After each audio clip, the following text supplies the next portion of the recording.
ಸರಿಯಾದ ದಿಕ್ಕಲ್ಲಿ ನಡೀತಾ ಇಲ್ಲ. ಒಬ್ಬರ ಇನ್ಸ್ಪೆಕ್ಟರ್ ನೇತೃತ್ವದಲ್ಲಿ ಆಗ್ತಿರ್ತಕ್ಕಂಥ ಸರಿ ಇಲ್ಲ. ಹೀಗಾಗಿ SIT ತನಿಖೆ ಕೊಡಲೇಬೇಕು. ನೋಡಿ, ಪ್ರಿಲಿಮಿನರಿ ಇನ್ವೆಸ್ಟಿಗೇಷನ್ ಪ್ರಾರಂಭ ಆಗಿದೆ. ಅವರು ಸ್ಟೇಷನ್ ಅವರ ವ್ಯಾಪ್ತಿಯಲ್ಲಿ ಬರ್ತಕ್ಕಂಥ ವಿಚಾರ ಇದು.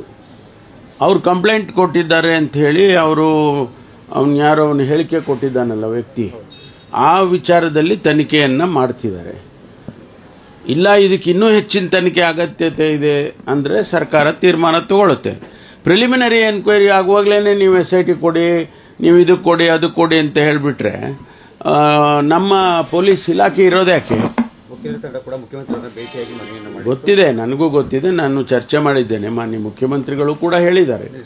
ನಾವು ಅಗತ್ಯಗಳನ್ನು ನೋಡಿಕೊಂಡೇ ನಾವು ತೀರ್ಮಾನ ಮಾಡ್ತೀವಿ. ತನಿಖೆ ಯಾರು ಇವನೀಗ ನಾನು ಹೇಳ್ತೀನಿ ತನಿಖೆ ಮಾಡಿ, ಇನ್ನೊಬ್ರು ಹೇಳ್ತಾರೆ ತನಿಖೆ ಮಾಡಿ, ಹಾಗೆಲ್ಲ ಪೊಲೀಸ್ ಇಲಾಖೆ ಕೆಲಸ ಮಾಡೋದಿಲ್ಲ.